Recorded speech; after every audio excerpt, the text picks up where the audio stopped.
Pemirsa, senang sekali saya Putri Najwa dapat kembali menyapa Anda dalam Unhas Daily.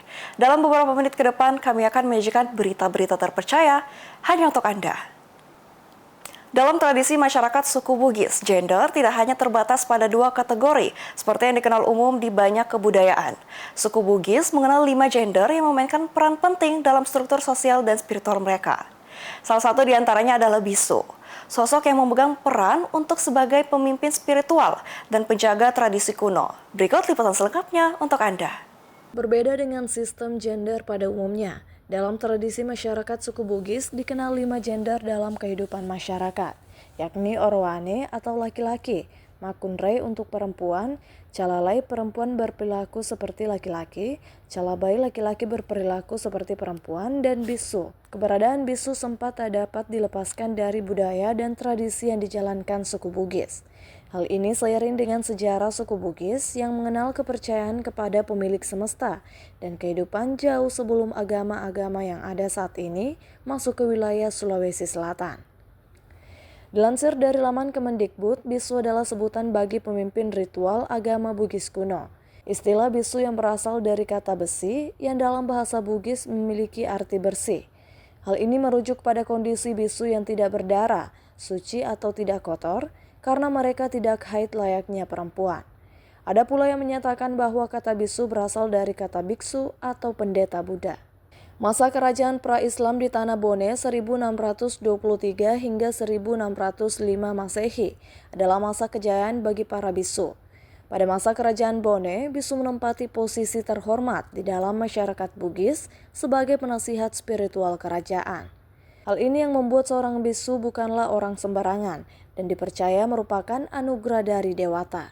Pakar Filologi Universitas Hasanuddin dan penerjemah Lagaligo, Profesor Nurhayati Rahman, mengatakan sebenarnya peran bisu masih penting sebagai penjaga peradaban. Karena bisu itu bukan laki-laki, bukan perempuan.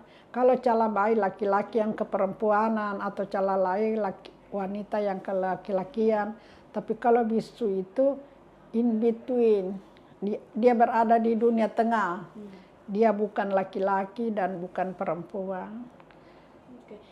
Kenapa dia harus netral begitu, independen, supaya dia tidak punya halangan dalam menghubungi Allah, dewa, karena dia menjadi penghubung antara dewa dengan manusia.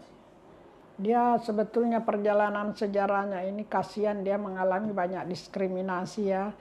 Ketika tahun 50-an, 60-an dia diburu oleh DITI, Darul Islam, Tentara Islam Indonesia, mau mendirikan negara Islam. Dia dibunuh kalau didapat. Lalu kemudian di zaman Orde Baru dia dipaksa tobat, namanya Operasi Tobat. Disuruh pilih 5 agama di Indonesia, Islam, Kristen, Katolik, Hindu, dan Buddha. Sehingga pemerintah mengkategorikan dia sebagai Hindu. Lalu kemudian guru agama, kan masih ada komunitasnya di Sidrap dan di Sengkang. Di Sengkang itu namanya Buloe, di Sidrap ada juga Emparita namanya. Oh, sekarang. Penganut agama Tolotan namanya. Itu dipaksa menjadi Hindu, disebut Operasi Tobat. Jadi akhirnya di KTP-nya sih memang banyakan Islam ya atau Hindu. Tetapi dalam kegiatannya tetap eksis pada kepercayaan lamanya. Karena memang agamanya bukan agama Islam, dia agama Tolotan. Bisu turun ke bumi bersama Tomanurung, orang pertama yang turun ke bumi. Bersama Tomanurung turun pula arajang atau istana, bendera, senjata, dan beragam benda kerajaan. Bisu juga yang memegang peran penting sebagai penjaga barang kerajaan dan dianggap orang suci. Karena itu mereka menjadi rohaniawan dan penghubung antara manusia dan dewa langit dan dewa bawah laut. Rahmatia Ifaisyah Rahman, Unhas TV. Kota Makassar dikenal dengan wisata pantainya yang indah. Salah satunya adalah Pantai Layar Putih di Kelurahan Tanjung Merdeka, yang kini tampil lebih cantik. Berikut liputan reporter Rahmatia dan juru kamera Zahra Sabita Suceng.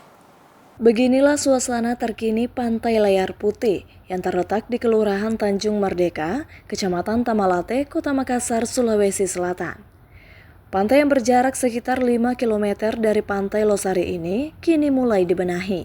Pemerintah Kota Makassar, dalam hal ini Dinas Pariwisata Kota Makassar, membenahi sejumlah fasilitas pendukung di pantai tersebut agar kesan kumuh hilang dari tempat wisata tersebut. Akses jalan yang dulunya rusak berlobang kini telah diperbaiki dengan memasang paving block mulai dari Jalan Tanjung Merdeka hingga lokasi pantai. Pagar pengaman juga telah dipasang di sepanjang area parkir kendaraan bermotor. Aula dan toilet umum juga tak luput dari pembenahan, termasuk pula fasilitas ibadah seperti masjid dan tempat wudhu.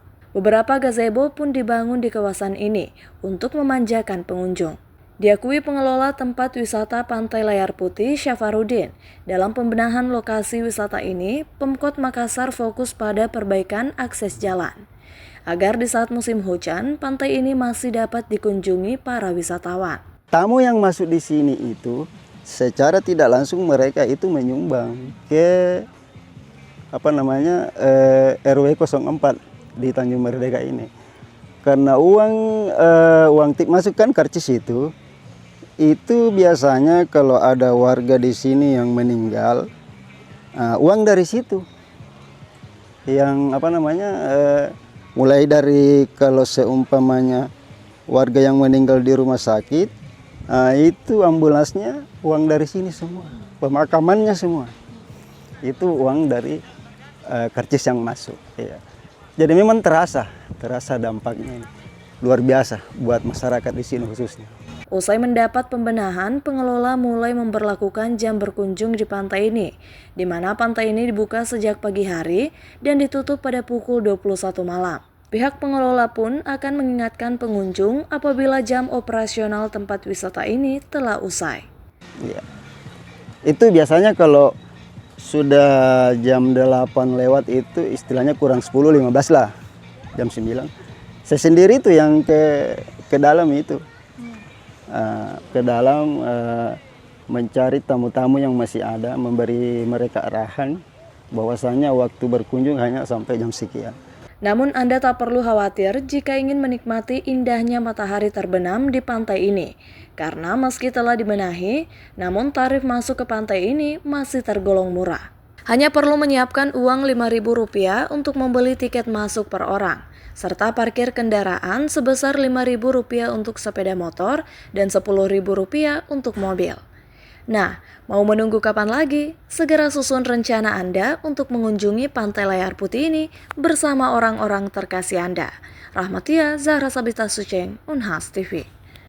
Strategi kampanye Kamala Harris berbeda dengan Hillary Clinton pada 2016. Harris tidak menyampaikan pesan gender secara gamblang.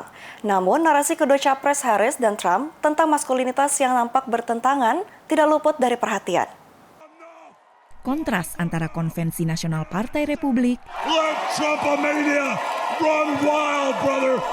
dengan Partai Demokrat terpampang jelas. Let us choose joy.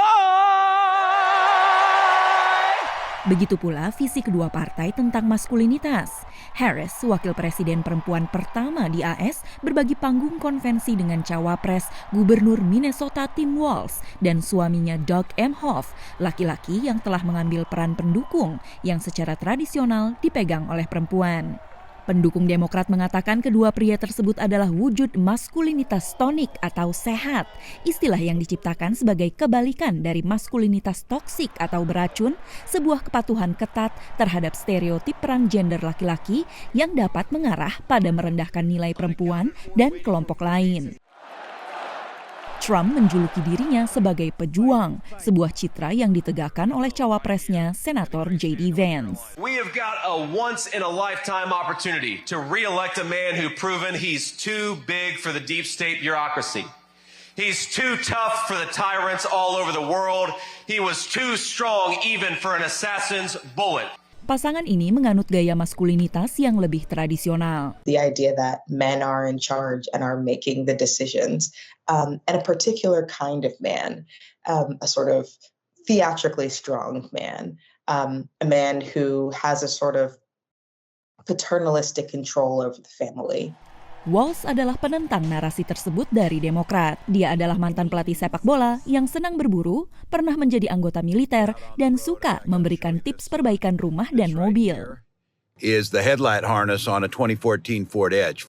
Mengenai kebebasan reproduksi, isu utama bagi pemilih Demokrat, ia berbicara dari pengalaman pribadinya. It took Gwen and I years, but we had access to fertility treatments. And when our daughter was born, we named her Hope. Empati dan keterbukaan Walz kontras dengan apa yang dianggap sebagai kualitas maskulin yang lebih tradisional seperti ketegasan dan dominasi yang diadopsi Trump. Comrade Harris, you're fired. Get out of here. You're fired. You're no good.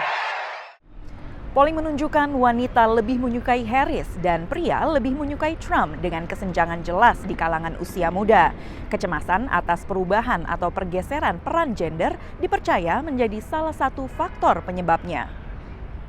Dengan gerakan Me Too, kaum feminis menginginkan perubahan distribusi kekuasaan.